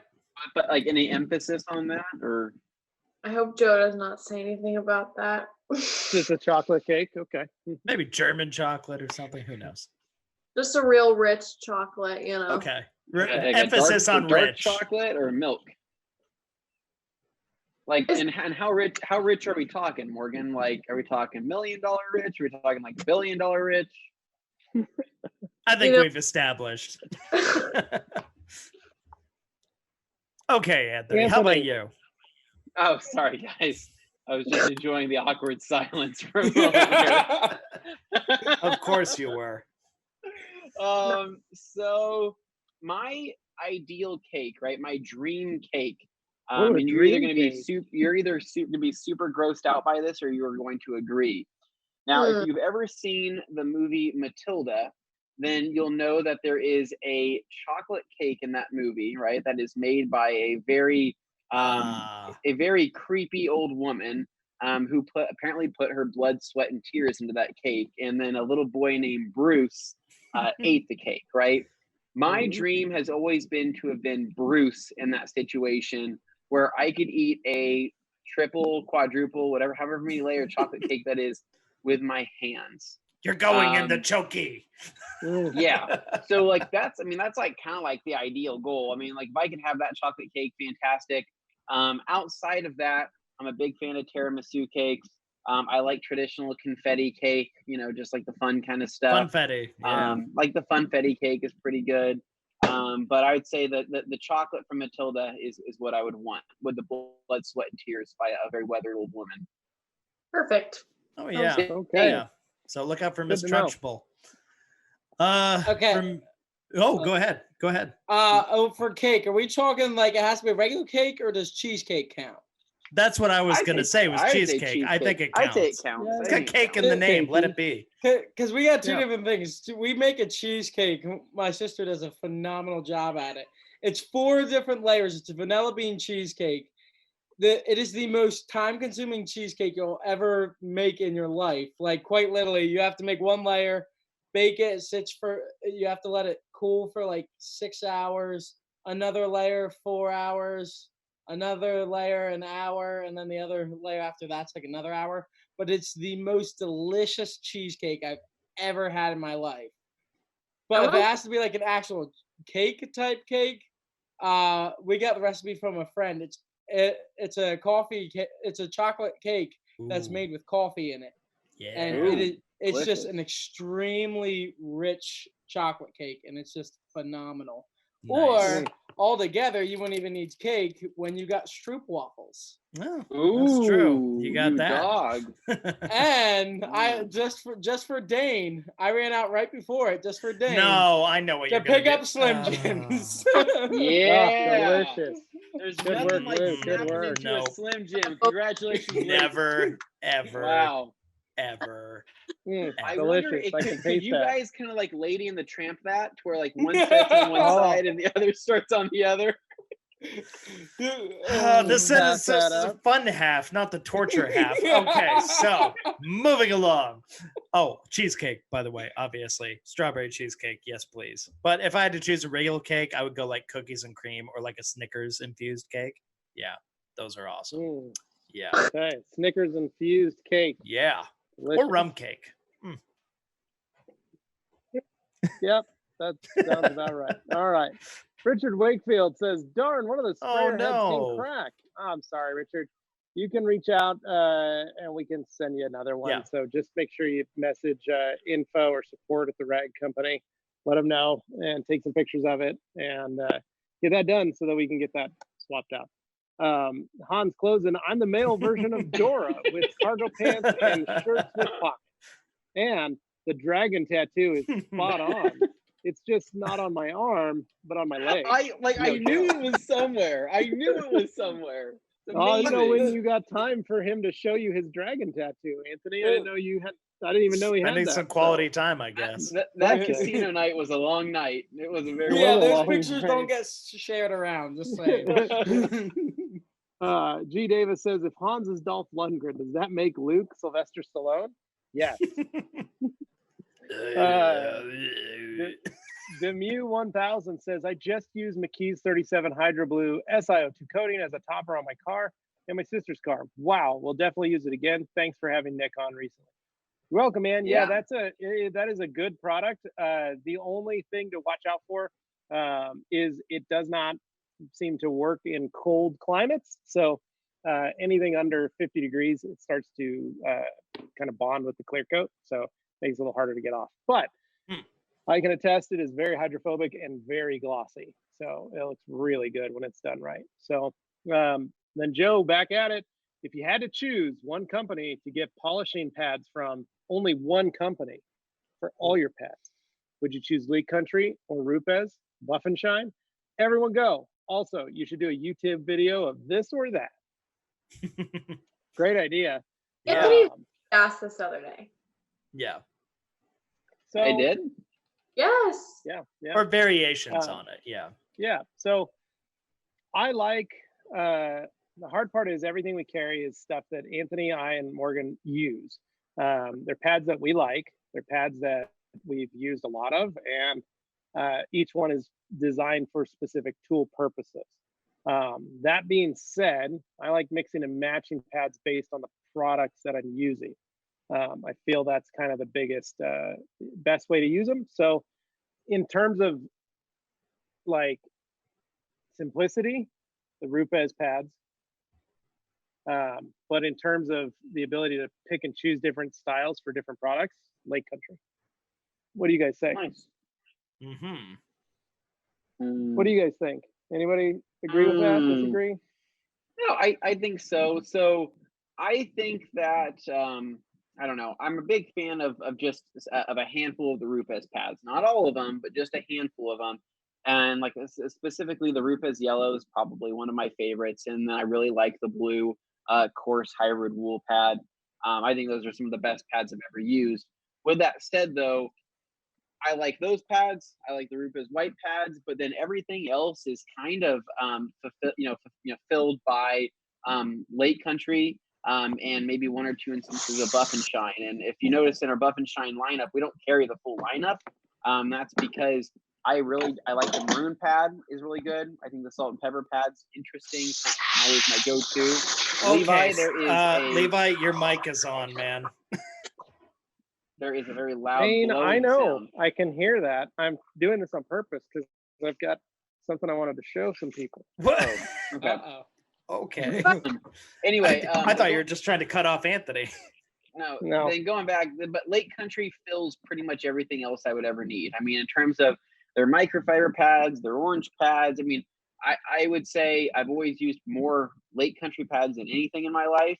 But it's always been, supplemented by Rupes or jumping to something like Buff and Shine. So I don't know. It's kind of hard. I supplement everything, mix and match. So this is a new Udos pad with it's a dual density wool. And it's got the active rebound, which means it bounces back much faster as your foam intermediary.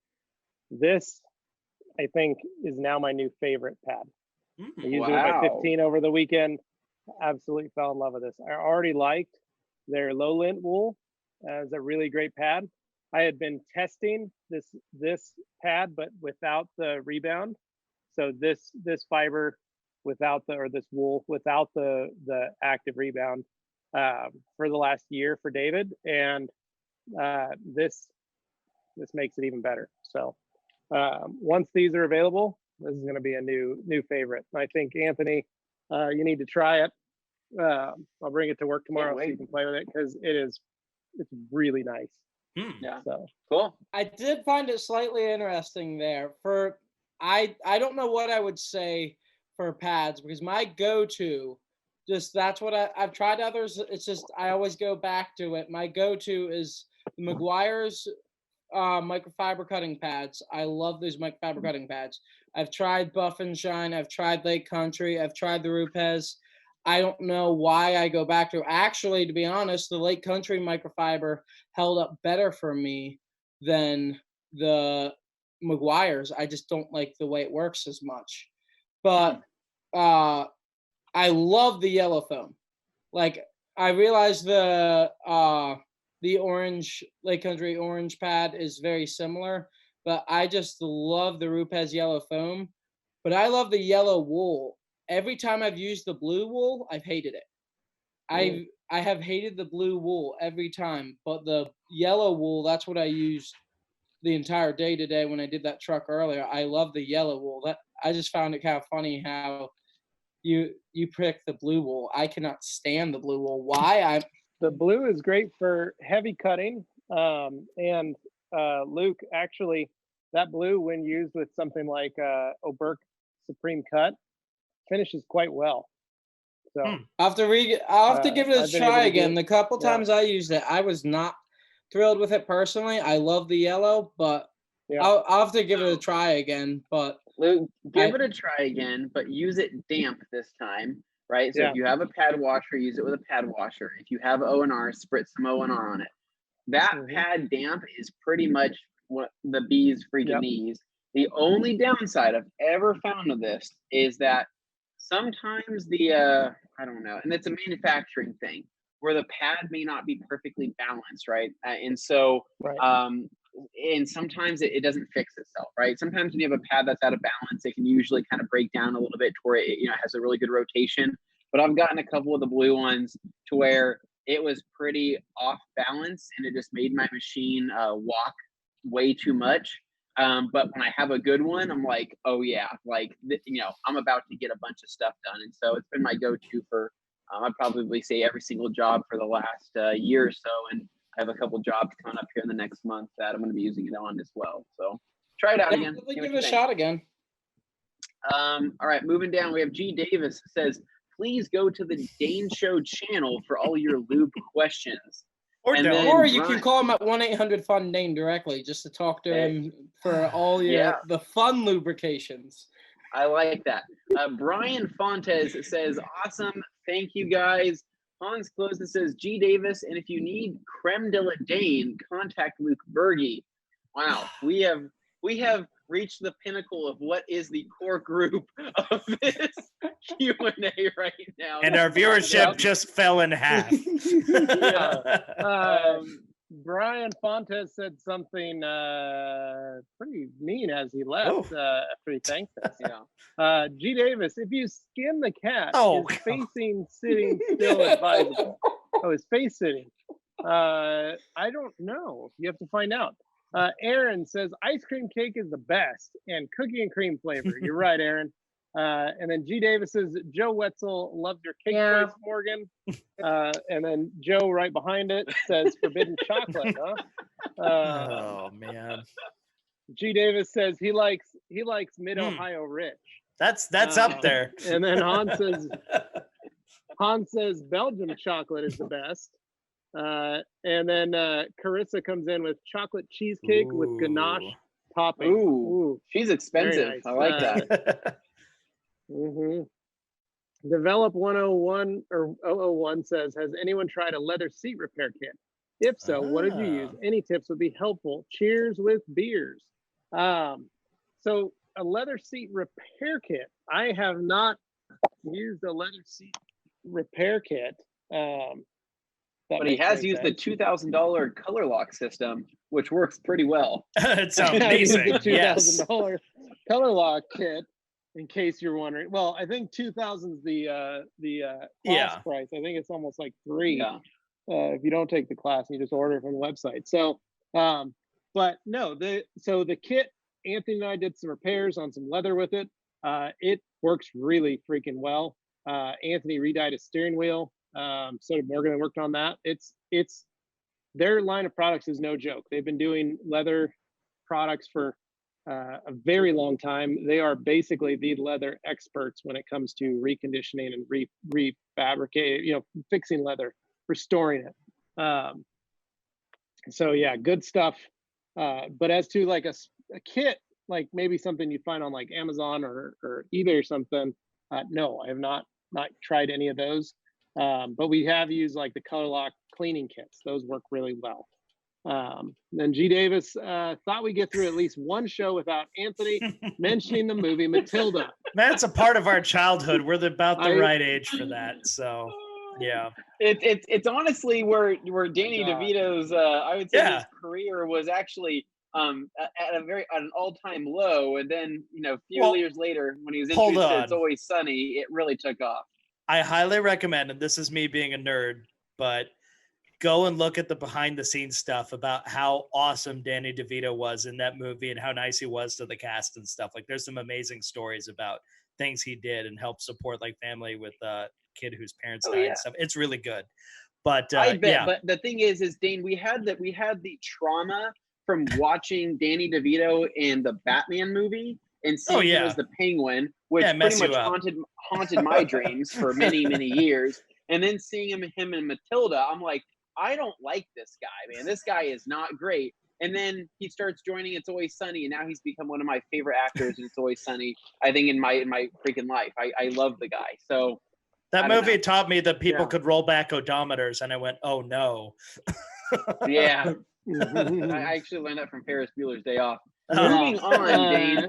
Delphine says, what is Land Rover SUV's reputation in the USA? Dane, you own a Jaguar, same factory. I own an Evoque Coupe. So Delphine, Land Rovers, so basically mid 2000s, very poor, very, very poor reputation quality. And then when they got bought by Ford, their reputation went up a little bit better, but they were still plagued by Lucas Electronics. So a lot of the cars had issues just electronically. And Dane picked up a Jag that is mostly just a Ford underneath. It's basically just a Mustang. It's actually quite different, but there's a lot of shared parts. It's identical to a Mustang. Nope. It's basically a Fox body under there. That's why Dane bought it. But I've heard great things that the Evoque has a very good reputation. I've ridden him. John Hull has one. He loves it. Or his wife has it. She loves it. But yeah, other than Dane's Mustang Jaguar, I don't know a lot about him. My head wants to explode because Mr. Carnard over here wants to just like about everything. The reality is Land Rover and Range Rover have had an extremely mixed to negative reputation here in the U.S. ever since by the Chinese. So it got bought over. But for the period that they were here, even when you had like Ford had the premier automotive group between Volvo and Land Rover, Range Rover, Jaguar, etc., they had a lot of parts where, like, even in the case of the Range Rover, like the standard one, had a BMW engine in it and some other stuff. So it was really just kind of all over the place, famously unreliable. You ran into a lot of issues. I'm a fan of the current ones. I think the Velar is like one of the best looking SUVs out there. Yeah. Super cool looking. But as far as the reputation goes, they're still a little sketchy when it comes to like electronics. And unfortunately, they have a lot of them. The hard part is that the hard part with those products is that the parts are actually not that bad. They're not hard to replace if they fail. The parts are actually, some of them are fairly cheap. However, it's the amount of labor that goes into replacing. That's where your dollars go. Them. Transmissions on the 2004 Range Rover, like an HSE, transmissions had one little part that cost $27. And when that part would fail, it would render the vehicle completely immobilized. Inoperable. Yeah. And it would just like kill it. It was a $27 part. But to get that part out, you had to take the transmission out and then completely disassemble the transmission to pull that one little piece out. It was a tiny little lever. Yeah. And then put the new one in and then just put all the pieces back together and then put it back in the car. It was a $2,000 labor job to replace a $27 part. So those were that's the extent of the issues. Wiper blades were same thing. The arm itself was like $10 to buy a wiper arm, but it was the getting it on and off and you had to take part of the hood it was just a nightmare of stuff. Well, it was just and a the big way part, it was engineered. Famously, and a lot of vehicles suffer this. It's not just them. Lexus, Lincoln, a lot of them had air suspensions that would famously just go bad, and then it would be incredibly expensive to repair that unless you want to just ride around with blown out shocks and stuff for a while. But yeah, that's why you see so many where they were once like an $80,000 SUV and now they're sold for $2,500 on the side of the road. Here in the US, that's kind of the case. But I was going to say the only thing, like in case my Jaguar, it shares an engine with a lot of Land Rovers and Range Rovers, the 5-liter. Mine's a supercharged one, but they did it for like the SVRs and stuff. Basically, the only like really weak spot is the timing chain has these guides, and if they get slightly off, then you run into big expensive issues. That's why I'm always got my ear tuned for like any weird chain noise. But what I've heard basically is just standard. But there are some that if you go into forums, well, stuff, what I like they is ran into that issue. One thing that I like, Dane, though, is when that motor blows, you can just swap it with a 5.0 Coyote. You'll be fine. Bolt right They're in. not even the same engine. Yeah, pretty much. They're identical. It looks exactly the same. So in that they both have 8 cylinders and they're 5 liters. Yep. Sure. Yeah. The AJ-V8 is actually related to the Aston Martin the supercharger AJ-V8, right off, so pop it there's on that. top. It's just gonna fit. So I'm right, Anthony? Yeah. Totally right. All right, man, Kirby I can't win here. Thompson- Moving along. Kirby Thompson says, Morgan, my wife wants to order the Oh, hair turban towels. Wait, did you miss some people? No, I'm on Delphine. So I just finished Delphine. Now we're into Kirby Thompson. You're good. Yep, you're good. Morgan, you're good. my wife wants to order the hair turban towels. So how do you describe the pink and blue colors? Okay, I think of them as like baby colors, like baby pink and blue. Yeah, that's an easy, that would be perfect. Yeah. Easter colors, kind of softer. Yeah, they're very soft. They're not like, super bright, vibrant. They're very like toned down, like muted. Yeah. And I've met Kirby's wife. She is a gem. I think she will really enjoy those, Kirby. So grab some. They're a good call. Yoshi, question for Anthony, since he was a garden specialist. What would you suggest as a hedge or something similar to cover a 3 to 4 foot tall fence by about 15 feet long? Preferably something you could buy at a garden center.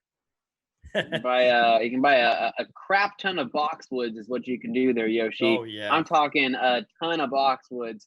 But if you wanted to just kind of cover more ground and also look ugly at the same time, you can go with some arborvitae. I think I have those in my backyard right now, like I think 10 of them in a row. Probably the ugliest plant there is in the world. Probably one of the ugliest trees, and full of spiders. You're gonna have an insane pest problem.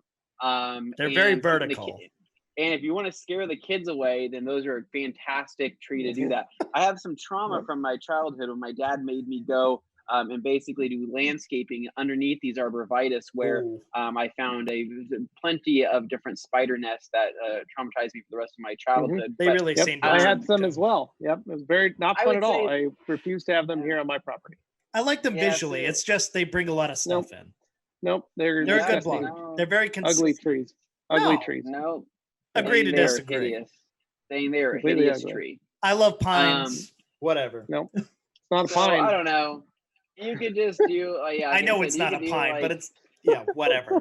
Visually, you look at it, you get that feeling. You put it next to a pine tree, it feels like it fits in. The term you're looking for is an evergreen, non-deciduous.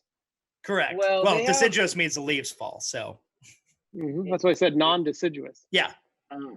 Yeah. Well, I don't know. I would say that there's a lot of different just like hedge options. I can't remember the exact term of the actual hedge. But it is kind of that evergreen nature where it's like a thick thing. But it's just keep in mind, it's just a freaking spider's nest. So Tom Kirby says, Dane, I'm surprised that you do not have a Tacoma for your background this week. Still can't decide if a 4Runner or Tacoma. P.S. Your deals are way better than our local offers. Oh, I'm curious what your local offers are. Well, he's in Texas, Dane, that means so you just need to jump on them. So G. Davis You've got says 2 days left, I think. G. Davis says Dane said no to Cracker Barrel at 1.2, and look at him now. Hans Closen says Stroop Waffle hype is strong here. Alkaline Trio says So when will there be a Dane reacts to Cracker Barrel video? When is that coming out, Dane? Tim is working on it, and it should be out later this week. Ooh, all right. I've seen the still images from it for too long now. G. Davis from the back says, Hans, the guy with the dragon tattoo. I love that. And then when Levi was blowing some air, Levi had a real scream. And then that was not a bidet. Ricky Clone says, crap, almost missed this. Direct from PR, mojito in hand. That sounds delicious, nice. Ricky. We would love to join you for drinks over there in the beautiful island of Puerto Rico. He says, by the way, Morgan, my daughter turned 5 yesterday. Happy birthday. Aww. And she was parading around with the M3 sticker. Hopefully she was kind. That's literally the best I've ever heard in my whole life. I love it. That's awesome. It's awesome. Vermigel Car Detail, Grand Ambassador of 2020 in the house. From Belgium. Where the waffles are strong, says, hey guys, and we have Richard Wakefield in the house says, wait a minute, Luke, show us the Eagle blanket. Luke, do you have the Eagle blanket nearby? Yes, I do. Oh man, look at that freaking blanket. Oh, very nice. Oh, what a beast. What a lucky man. I had it over my shoulder because it's too dang hot. It's too good at what it does. It's very effective. Yeah, it's a warm house. Ricky Clone says, looking forward to getting the liquidator order this weekend, plus my signed banner. We're pumped for you. We all signed it, buddy. Says, Morgan, serious question. Have you seen Unforgivable? I don't think she's that old. No, that was more of like Anthony and I's era. Morgan, have you seen Unforgivable? Unforgivable. I don't even know what that is. Waffle fries. Unforgivable. Yeah. We'll show you sometime. Don't worry about it. Went down to Levine the other day. All right. Ricky Clone says, getting my. And then G. Davis says, Batman Returns is an abomination. Oh, man. Bigger Auto Detailing says, if not, Anthony, please do your best impression of Unforgivable. I think we just did. You just did. I was gonna do the whole Levine thing, but I think, was it Laverne or Levine? Went down to Levine the other day, get some pants, but I can't remember what the rest was. Ricky Cologne says, blasphemy, comparing the Jag to a Fox body. Right. Fox bodies can only dream Ricky. of that exhaust. Bad man. Bad. I like my Fox bodies nice and tinny. They got that really like hollow sound, but for some reason it's actually kind of cool. Yeah. Dane, you need to buy like a mid-80s LTD wagon or something or 90s that was a Fox body.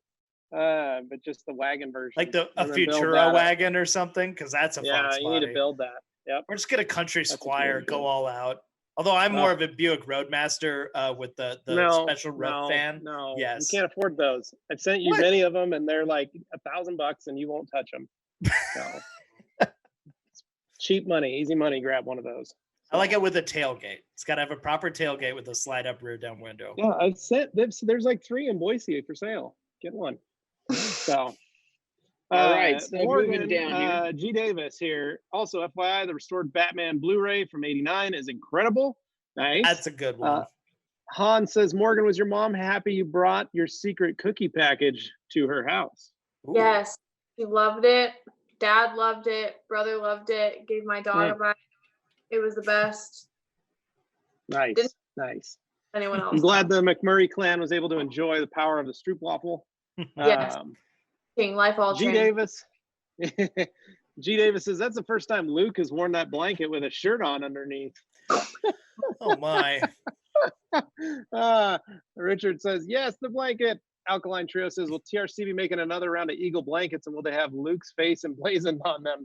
That's a good idea, Alkaline. We are, I think we are out of them, so that's a great idea. We'll have to bring that up probably for our next order. Maybe we'll make a different color. Han says, before the stream ends, Luke will be baked solid from sweating in the Eagle blanket. Luke says that may or may not be true. Han says, oh, and hands up, buddy. Lone says, wait, secret cookies, like secret? No, just some stroop waffles, Ricky. Han sent Morgan a package of stroopwafels from the Netherlands, home of stroopwafels. When Anthony and I were walking around the Amsterdam airport, we found a store solely dedicated to stroopwafels. It was amazing. It was. Oh, I'm on my way to Amsterdam. We walked over to the Cologne side of the duty-free store, spritzed ourselves with some cologne, and then walked over and got some. Just lost myself here. And went and got some of the delightful stroopwafels. It was delicious. Vigor Auto Detailing. Hans, before this ends, Luke better only have the blanket on. Oh no! And then Luke says, or G. Davis says, Luke Berge, 2-time Q&A guest. He'll be insufferable now. And then Probably. Hans is saying it is a secret by a zipper mouth. Vigor says truth. Ricky says, by the way, any updates on stock status for hats? Yeah, Ricky, you said we were out of hats, but I went through and checked, and we've got tons of hats in stock. The only one we were low on was we had one charcoal gray hat. So my guess is there was a mix-up in the basically the stock, because we had one of every type of hat, if not more multiples, but we only had one of the charcoal gray flat bill. Everything else fully in stock. So I did just place a reorder today on hats and shirts and hoodies. So I don't know, dude, message me and see what's up. Luke Berge from G. Davis. Luke Berge to the ladies. Do you enjoy high quality microfiber? Very nice. It's true. Yeah. It's true. I have used that, and there's a reason why I'm still single. It's not the Eagles. Might be the Mustangs.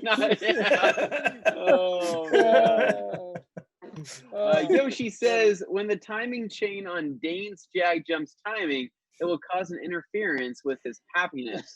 Yes, and I am not going to wait around for that to happen. So, yikes. Vermigel says, hey, Vigor, and Alkaline Trio says, Dane likes big pines and he cannot lie. Evergreen, baby. Evergreen. Masterson's car hair, Greg Masterson, and Greg, says he's got a question.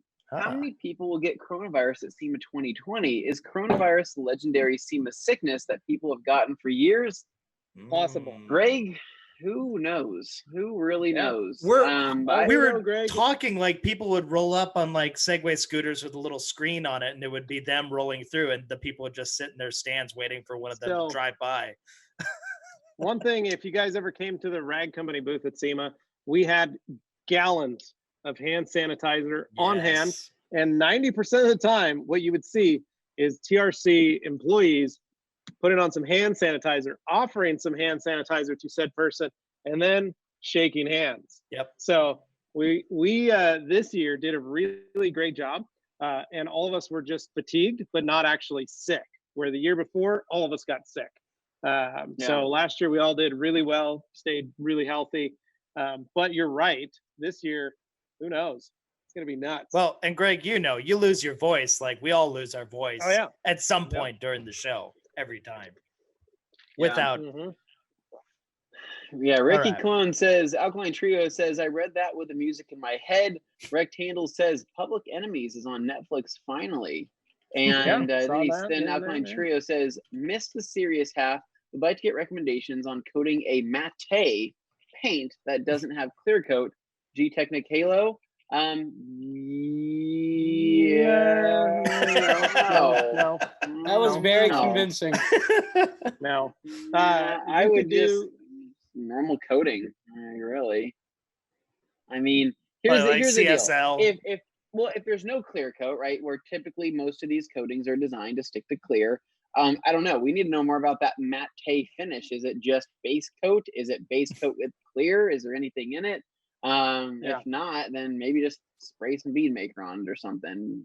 Also, go ahead. Is it like a rattle can job? What the heck is it? Yeah, if it's a factory matte finish, it has clear on it. The clear is just flattened. It's how much deadener they put in the clear. You can still coat that with a regular coating. You're not going to hurt anything. So Vigor, we can't say that, but that is the line, so that is pretty hilarious. But you can say it. We can't say that on live. Vigor Auto Detailing says, Vermigel, what's up, man? Love the new YouTube video. Definitely better than that All Day Anthony guy. I agree. Yeah, putting out some amazing content. That guy's got his head up his butt. Vermigel's pretty happy. Says, "LO, hey, just tuned in. Did a lot of effort to put into that new video. Guys, go check out his work. Like I said before, Vermigel is a Grand Ambassador for 2020, and he's doing a fantastic job, along with Joe and along with the rest of the crew. We are so happy to have everybody on board." Richard Wakefield says, "What? How do I get a signed banner? Request it in the order notes. All you have to do is just say, hey, can I get the guys to sign it? And we will sign it for you." Hey, I have a banner up in my room with everyone's signed. It's hanging up in my room. Oh, yeah. Yes, Alkaline. Anthony, you missed Alkaline said, would Stroopwafel fans be called Stroopers? Something like that. Yes, they would. Super Stroopers. There we go. Ricky says he's going to TRC to place a hat order right now. Yeah, Ricky, double check. If it says it's out of stock, let me know. I can see if we can push it through tomorrow. And then Greg says, in 2013, I lost my voice at SEMA on the 3rd day. I sounded like Dane waking up in the morning. That's right. Yes. So Mobile Tech, the 2nd day, I was completely shot. I had lost my voice completely. It was the worst. Yeah. And so now I pack plenty of our fishermen's friends to take care of them. They help so a lot. The other thing we have at SEMA is a massive amount of fishermen friends. Joe Rodriguez, what's your favorite car wash? We like lots of different car wash soaps. The ones we carry, we really like. I was telling Anthony, one of the ones that I've been really enjoying is W4 from G-Technic. What do you guys think? We got like 5 minutes. We got to get through some of these. So yeah, there's none left. I really like Detailer shampoo, but that's just me. Yeah, shampoo. The smell. I like the smell of it. And I love the color of that Detailer shampoo. Whatever makes that color is cool. I freaking love it. Violet. Yeah, that. I'd say Detailer shampoo is pretty awesome. I like, honestly, dude, the other day I had some old Gold Class that I threw down, and I was like, you know what? Had a good experience with it, just like I remember from 15 years ago. It's always been a great little go-to. Nothing wrong with some Gold Class. Morgan, do you have a favorite? I always just go back to Pearl. Yeah. All right. It's slick. It's nice. It's G Davis says the Luke and the Hans sausage and root beer booth will be at SEMA this year. I would love to check that out. So big fan of Polish sausages as well as some German sausages. Ricky Clone says, dang it, snapbacks and the black one is sold out. I already have the stretch, the navy, and the MOS one. No, so Ricky, if you're talking about the all black with the full color logo, there are like 14 sitting in stock. They're right outside my office. If you're looking at the heather gray snapbacks, we have about 17 of those. And like I said, the charcoal gray there's only one of. So if you're looking at the charcoal gray, there's only one. That's the one we need to double check. But I will check tomorrow and I'll get in touch with you. So we can figure that out. But that's not right. So G Davis, Dane would have a tough time recalling who he woke up with in 2013. No, I'm thinking back to that year. No, that would have been 2015, not 13. Alkaline Top. That was his Tinder days. Matt Payne is black and a matting agent. Vigor Auto Detailing. Anthony, I'll give you the black card if you accept my friend request on Facebook. It doesn't work like that. It doesn't work that way, dude. I don't think everybody else is going to see his card. He's just going to say it, and everybody's going to. And then I'm going to go missing is what happens. So, never to be heard from again. Vermigel says, thanks, guys. And then Rectangle says, that All Day Anthony guy sold me some Chemical Guys products in a video review. Weird. When will Anthony be flying out to OGHQ for the Civic collab? So it's gonna happen. It will happen. I just don't know when. Because here's the deal. We're not really going anywhere right now because of the whole virus thing, and I don't want to have to stay home for 2 weeks during quarantine. And quarantine myself if I do go somewhere because Carolyn's not going to let me back in. So I would probably say maybe around August, if things start to clear up, I can probably head out there. Maybe Dane will join me and we can do a Wash Wednesday on a famous blue Civic. How cool would that be, Dane? That would be cool. Yeah, go visit my sister, and then me and Dane will go to Disney World. Right? Oh, lovely, lovely. Sounds perfect. Love it. Morgan, sounds like a great time. Why? Because moving on here, we have Ricky Cologne says, "Oh, quick detailing question since I joined late. I think that Mr. 8471 that shot a video combining CG VRP with Volvo's Tire Restore. It sounds interesting. Thoughts?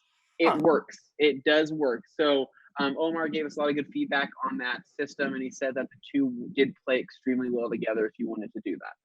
Mm-hmm. Yep. That is Alkaline says the matte paint I'm referring to is 1-to-1 black with a matting agent. Okay. Again, Vermigel. Smell of Detailer.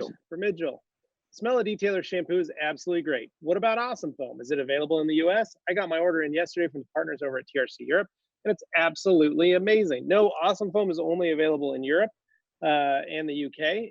We're glad you like it. That did not come over with the rest of the line because in the US we don't use a lot of snow foams. So that was we didn't want to confuse people. A lot of folks because in the US snow foam is not a very big thing yet. There are snow foams available here, but it's not the normal detailers thing or folks that are working, doing stuff from home. So Ricky Cologne also made a new friend with a nice 17 M4 by giving him the TRC towels and a bottle of Showstopper, waiting to get pics back. Nice. G Davis says, all right, guys, I'm going to burn through this. G Davis, Dane's Tinderdam, Prince of Boise, 6969. Subtlety wasn't my strong suit. Great show. Rectangle said Dane is also on Twitch as a Coyote Jag _. Do I just hate myself? Is that what we're figuring out here? Luke Berge says, I thought it was the ultimate wiper 69. Rectangle says, Dane, don't forget to self-plug you. Right above my head. Please follow me on Instagram. I'm plugging now. Great Dane Films. I need more followers. This is my shameless plug. Thanks again, guys. Gotta go get another mojito. Yoshi says another awesome live. Y'all have a great weekend. Thank you to every one of you guys for coming and hanging out and spending the Thursday afternoon with us. We love this. Seriously, it's so much fun. 70 episodes. That means we've been doing 70 of these, 70 weeks. It's been over a year. Folks have been spending their Thursdays with us in the afternoon. 2 hours every time. We really, really, really, really, really appreciate everybody doing this. Luke, thank you for coming on for a second time, the 2 times. Yes, dude, thank you. I had a freaking blast. I mean, you all have my number. Call me. I'll pop in anytime. We have fun. But we appreciate everybody for tuning in, hanging out. There is the Memorial Day sale going on at the Rag Company. Use the code MEM15. Pretty much everything is on sale in the store, almost everything. So go there, check it out, pick up some stuff. The new Liquidator is out. You can pick up that towel. It is a really great towel for drying. We got a lot of stuff, so go check them out. Enjoy. Hope you guys all have a safe, happy Memorial Day weekend, great holiday weekend. Take us home, Dane. Okay, well, first of all, I just want to point out that Jimmy's been messing around with the new Pro Blends. We have a very cool little snippet. If you go over to the Rag Company Instagram account, you can see what a microfiber colonoscopy looks like. So that's fun. At any rate, just thought people should go check that out. So it's pretty cool. The Pro Blends is super rad, and we're going to have some fun with that going forward. We've had it for a little while. It's just now that the studio's mostly done, we can kind of do some cool stuff with it. So shout out to Jimmy there. Great job. Any rate, thank you so much, guys, for listening. Thank you so much for watching. Please, if you haven't already, subscribe to the channel. That makes a big difference for us. And we got some great content coming down the pipeline here. So we just want you to be aware when it comes out. So when you click subscribe, also click the bell. That's how you know. Because I've looked at the numbers. A lot of people who watch our stuff aren't actually subscribed. So subscribe, Get it over with. You'll be happy you did. Yep.